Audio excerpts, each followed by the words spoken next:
This is the Authority Partners podcast.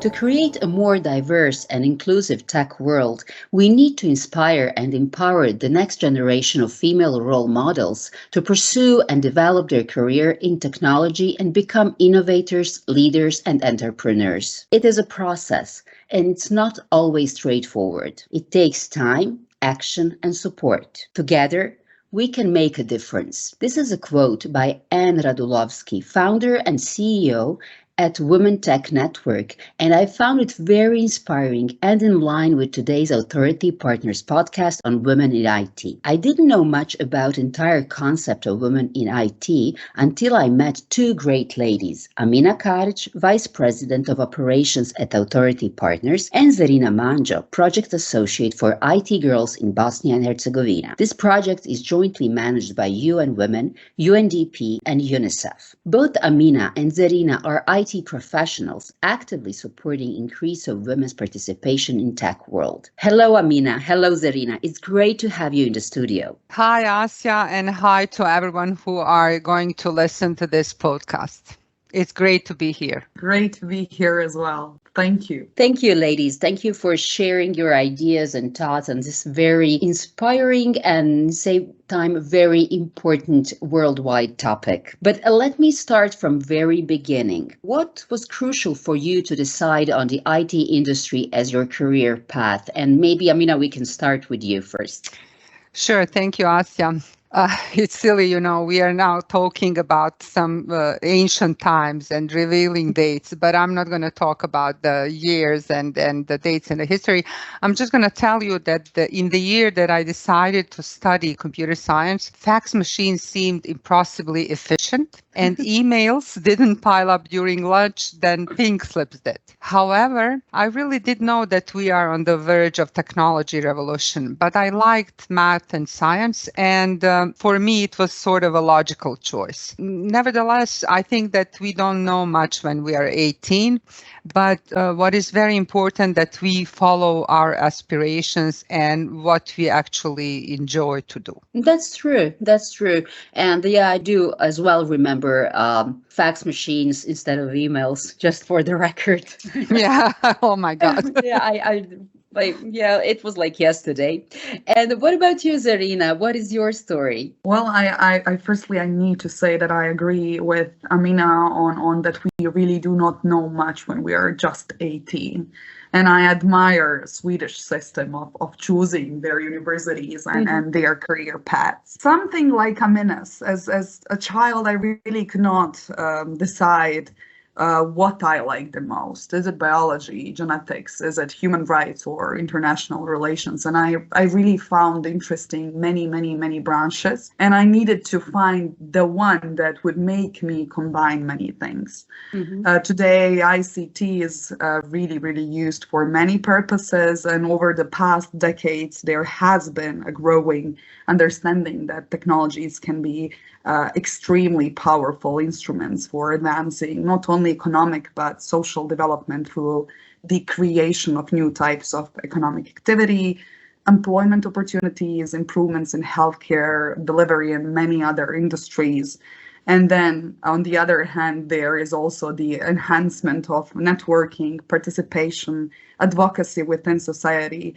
And really, after realizing this pool of possibilities that the ICT sector is giving, it was really a no-brainer in which direction should I perceive my education and future career. In your opinion, and this question goes to both of you, has the representation of women in the IT industry increased in the last few years compared to before? And what is your specific experience? Engineering was considered men's business, but having in mind that 50%, almost 49.5 something percent of the world population in 2020 were women, we can see that the many women decide to go in that direction and they are not following stereotypes. Recently, lack of workforce in IT industry is very present, and the industry really itself grew and it opened itself to different types of skills. So you can see that actually gender doesn't matter as much as it was used to be. I believe that there is a lot more that we can do and it needs to be done. And we need to really put more encouragement over there that will help increasing the number of women who are working in tech field. There's a strong and steady stream of work to improve the recognition and representation of women in IT from big businesses and outreach organizations alike. Some of the big companies that we all know about, like including Apple, Facebook, Google, Intel, they also pledge to improve the future of women in IT. I can say that authority partners encourage women participation, and close to 30% of authority partners are women. This is a very good number for IT industry. Yes, it is, and I can just say congrats because you're leaders in this aspect. And Zarina, can you give us an insight of BH in this respect? When it comes to the BIH, generally the average number is around 20%. We have been working with many companies in Bosnia and Herzegovina on the implementation of women's empowerment principles, which is basically a global initiative that has now more than 5,000 signatories across the world, and all private sector companies willing to somehow include gender responsive policies, practices, and to help their community, workplace, and marketplace as well when it comes to the equal opportunities both for men and for women. But I really need to mention that in some companies, such as Authority Partners, this number is significantly higher. I mean, Amina already mentioned that there is close to 30% of AP employees that are basically women. However, in Bosnia and Herzegovina, we still do not have a reliable data for the entire country. I have one data from the UNDP's analysis of software industry skills requirements that is published, I think, in 2019.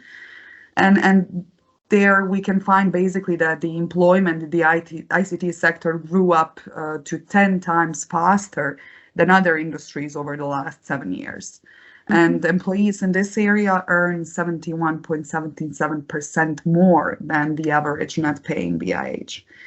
On the other hand, it's very, very well known for us that the ICT industry in Bosnia and Herzegovina lacks skilled staff. And I really appreciate Amina pointing out the percentage of women in the country, and I really, when we talk about numbers, I really need to mention that not including more women would mean basically for us leaving behind half of the BIH population. Exactly, So, that's very important. Yeah. Thank you. Yes. Leaving out the half of the BIH population. So the answer basically to your question, Asya, based on the facts that I mentioned before, is yes, there is a number of the number basically of women in ICT is larger, but I need to say not significantly. And I think that we still need to work on empowering more women to join the IT and equally participate in the fastest growing sector in Bosnia. The reason for the lack of women in the ICT sector are generally attributed to stereotypes about women's gender roles. Do you have enough female role models in this sector? I would say no. Are we getting there, Amina? Yeah, we are getting there, I hope. I'm going to also go back to the history and say that we cannot forget Ada Lovelace, and she was born in London in 1815, and she was regarded as the world's first ever computer programmer. Actually, she wrote an algorithm intended to be carried out by a machine. So she has become the face of the campaign to raise the profile of women in STEM subjects. Also, we have Reshma Sujani. She's the founder of CEO of the Girls Who Code. And she's also the New York Times best-selling author and the brains behind the famous TED Talks, Teach Girls Bravery, Not Perfection. It's an excellent TED Talk, and I would really recommend all girls to listen to that. And all boys also, especially teachers. And also we can mention Susan Wojcicki. She's the CEO of YouTube, and there are others. Do we have enough? I don't think so, but I would say that the role models are important, and to show that actually you need to see that someone has done it, that you are not alone, that you are walking the walked path. and then maybe you can push the path further. But I think that for walking the path, you have to have an inner drive and what you want as a human and as a woman. We know that in this world we are created, there are things that only women can do. And we have and hold so many identities. So I think we have to honor all of them. Of course, to answer to your question, yes, we need more role models. Back to you, Zarina. What do you think? Completely agree. I would say the more the merrier. And during our work under the IT Girls Initiative, you really see how and what showcasing role models can do to girls and young women across the country. Showcasing them, their paths and success stories can really inspire girls across the country, and you would not stop searching for more stories to share when you feel what they are basically feeling. And there is one sentence basically what we use when creating our programs, and that sentence is, you cannot be what you cannot see. Mm-hmm. And I think that the importance of having role models is very, very important. And IT Girls team really needed to think about what kind of program would connect women and girls to IT professionals. Mm-hmm. And we figured out that women respond really, really well to networking and mentorship, because networking increases the sense of belonging and creates a collective identity among members. And it also facilitates the exchange of knowledge and experiences. It improves the visibility of its members and helps really to spot career opportunities. So in 2018, we created the network of women and girls in the ICT sector. Then Amina mentioned Girls Who Code. We were looking at other initiatives and what works well across the countries. And we were also thinking about mentoring initiatives, because those initiatives really help mitigate the effect of the women's confidence gap and their really tendency to have weaker networks in the professional sphere. And also mentors they often act as role models who help to dispel this ambition gap and overcome barriers such as groupthings. And today we have 60 women and girls who completed the 2 mentorship cycles. And these programs really showed us that girls and women found the atmosphere of support, sharing knowledge and experience, opportunities for networking, this encouragement, this sincere and open communication, the concrete advices that IT professionals were giving to youngsters or to young girls who are just at the beginning of their career in IT sector, their inspiration as really the most beneficial for them. Yeah, so yes, role models are important. It's a great way to introduce girls who are interested in IT with all aspects of their future job and not only the job but the life they're gonna live. Can you just maybe comment on one thing that I think it's very important, Zarina, how IT companies can support increasing women's participation in this sector and enable them to become an equal part of digital revolution? Well, this is something that we have been discussing with authority partners and other companies as well. And there is one sentence that I always use when I hear we in the question, what we can do to advance or to do something together. And my opinion is, to create more sustainable changes, we must act together. And that a systemic approach is needed to connect schools, international organizations, NGOs, CSOs, businesses, and the private sector. And 2 years ago, we really started implementing women's empowerment principles to achieve this gender equality in the marketplace, workplace, and community. And my personal opinion that every industry has a role to play in advancing women's economic empowerment, and that each industry faces unique challenges and opportunities.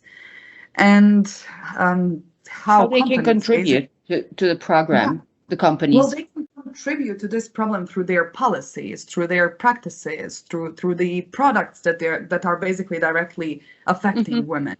and also indirectly, which is very important because companies are enabling and influencing other industries to do so. And in UN Women, we say that business has a critical role to play in advancing gender equality and empowering women, and that business can also benefit greatly from gender equality and women's empowerment when it comes to innovation, productivity, competitiveness, and market growth. We have McKinsey's research and all data around the productivity and competitiveness when we have diverse workplace. And there is also one thing which is basically very, very important, that women's empowerment, gender equality has a multiplier effects on not just women and men, but families, communities, businesses, and then sustainable economies. Why women's economic empowerment for us is important, and for business as well. It is we divide it by several imperatives, such as economic imperative, because it builds healthy economies and drives greater investment in communities. We say that it is also growth imperative because it unlocks new market opportunities and strengthens customer loyalty. We say it's financial imperative because it delivers better returns on equity and higher stock performance. We have many, many imperatives. I listed only 3 of them, but one of our BIH pioneers in this gender responsive practices and policies is Authority Partners Company. And together in years to come, we will be working on creating a better opportunity for men and for women equally. And together we really understand that a woman is economically empowered when she has both the ability to succeed and to advance economically, and then on the other side, the power to make and act on economic decisions. And women's economic empowerment is really about ensuring women can achieve their full potential. And what is, for me, full potential? It's having the knowledge, tools, and power to make decisions for themselves. And this is definitely not possible if women and girls do not have high quality education and healthcare, if women's work is consistently devaluated, and if women do not have power to make and act on their economic decisions. Amina, from the side of Authority Partners, can you give us an insight? First of all, thank you, Zarina, for giving us a comprehensive overview on what needs to be done and what are you, through your organization, what are you doing and what efforts are being made currently as we speak. I would say that first, if you look at the IT industry as a whole, we have a constant, as I mentioned, lack of workforce, a lack of educated workforce. This is a very hard business. It's not very easy to study computer science, etc., etc. It's very the environment which is fast and but the environment that is really vibrant and you can learn a lot and it's very open-minded.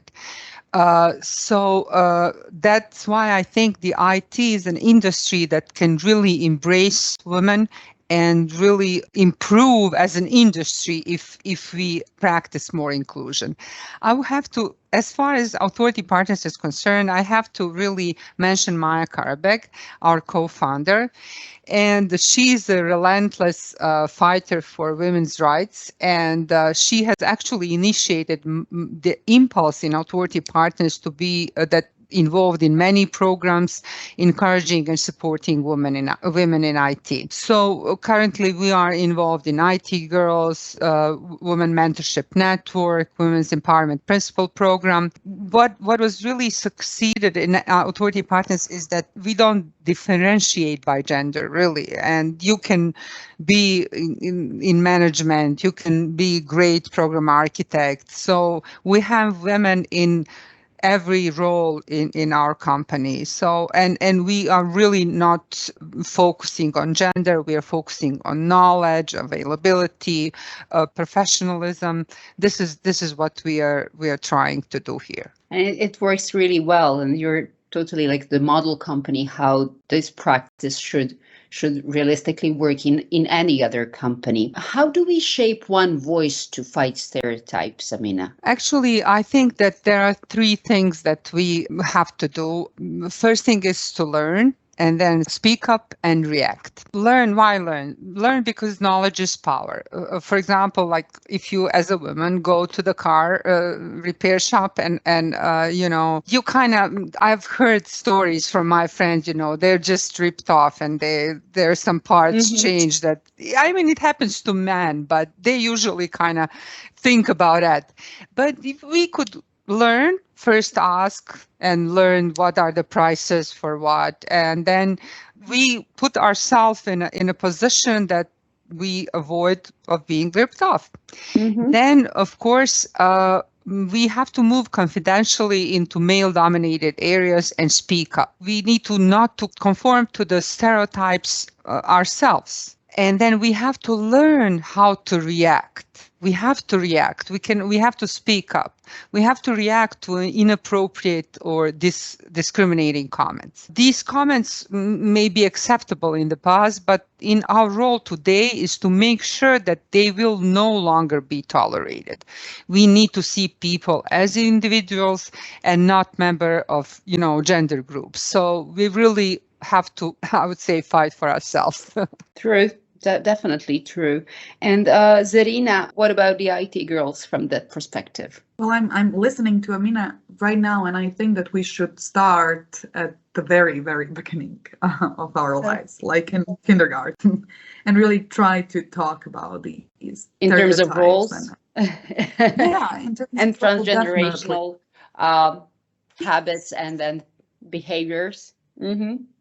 Yes, definitely, because we were very, very often thinking about identifying barriers. Firstly, identifying barriers and then trying to figure out how to really address them, including the current methods of teaching, the evaluation in schools that do not really address the demands of contemporary society, then the opportunities of non-formal education. And in IT Girls, we have a data that only 1 in 4 young people stated that they were included in non-formal educational programs. We know, as Amina mentioned that a couple of minutes ago, that education and the labor market are not basically harmonized, that we have low formal education, inadequate or absent system for career orientation, lack of practical classes as well.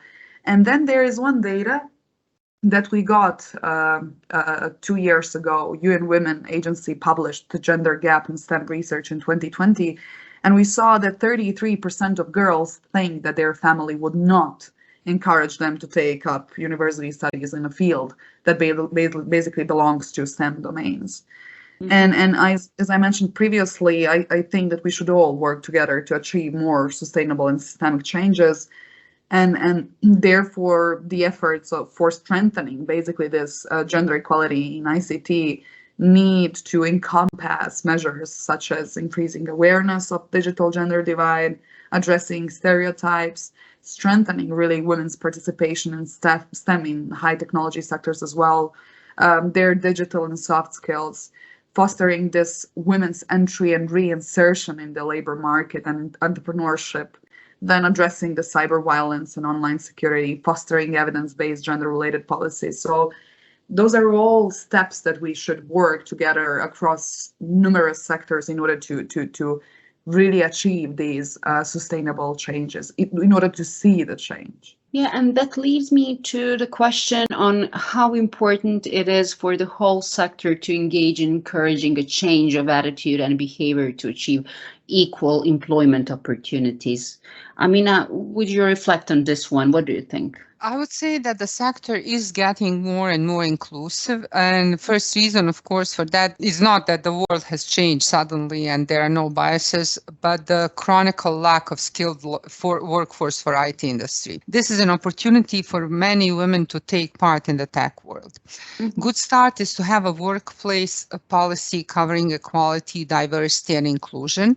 And we need to promote that the company supports and treats everyone fairly, that what kind of of behavior is expected and what is not going to be tolerated. To help company realize its full potential, we must make a gender diversity and business priority. Personal choices are never made in vacuum, as we know. Economic, cultural, organizational, policy obstacles shape both men's and women's choices and opportunities. We need to develop comprehensive hiring strategy without reducing merit by setting inclusive goals and aiming for diversity and inclusion. Zarina, what is the situation regarding the IT in Bosnia-Herzegovina in this context? Well, Amina gave us really good point that there is opportunity for many women to take part in the tech world, and I mentioned the UNDP's report that says basically that in an average of 926 vacant posts for IT specialists that are somehow published annually, 388 cannot be filled. In most cases, the reason is really lack of candidates with the appropriate knowledge and skills. And then you have, at the same time, that the ICT sector's expansion has an impact on other sectors as well, on other sections of the economy. And for every 100 new employment produced in the ICT sector, basically it generates an extra 157 jobs throughout the rest of the economy. And then we have now the situation that ICT businesses are really obliged to invest additional resources in staff training or to seek for skilled labor outside of Bosnia-Herzegovina. Of course, it will keep happening unless strategic action is taken and the education system respond really to these sectors' challenges. And then, on the other hand, based on what I mentioned, the huge opportunities that are coming and that will be present for additional years because we are so deep into digitalization. And then on the other hand, if really women participated in the economy equally to men, it would add up to $28 trillion or 26% annual global GDP in 2025, of course, compared with the business as usual scenario. And this is McKinsey data. And then when it comes to the companies with the most women board directors, it is proven that they basically outperform those with the least in return on sales by 16% and return on invested capital by 26%. And Amina mentioned the diversity and really companies with high levels of diversity are around 70% more likely to capture new markets. And then it brings me to my conclusion, and I think that private sector really has a critical role to play in achieving equal employment opportunities, and I will mention what Ban Ki-moon, the 8th Secretary General of the United Nations, said, and it is that investing in women is not only right thing to do, it is the smart thing to do. Well, I couldn't agree more. And that is exactly the right line for the end of this podcast. Ladies, for the end, would you like to send any message to our audience? Would you like to say something more before we close this great conversation? Sure. I just, I hate to repeat these cliches, but they are there and we need to listen to them. Don't listen, just listen to yourself. Don't tell yourself that you cannot, because you can. The only, brave and really persistent people are succeeding. Thank you, Amina. And Zarina, what about you? I mean, after this quote of Ban Ki-moon, I bet I think you have something to add to it. Well, I agree with Amina. I think that only sky is the limit. And I to all the girls and women listening to us right now, I would just say that really the sky is the limit. And there is not a thing that we cannot do. It basically depends on how much we want to do it. Thank you both so much for being with us. It was a great pleasure talking to you. Thank you very much. Go girls. Thank you for listening to Authority Partners podcast. Stay tuned for the next episode.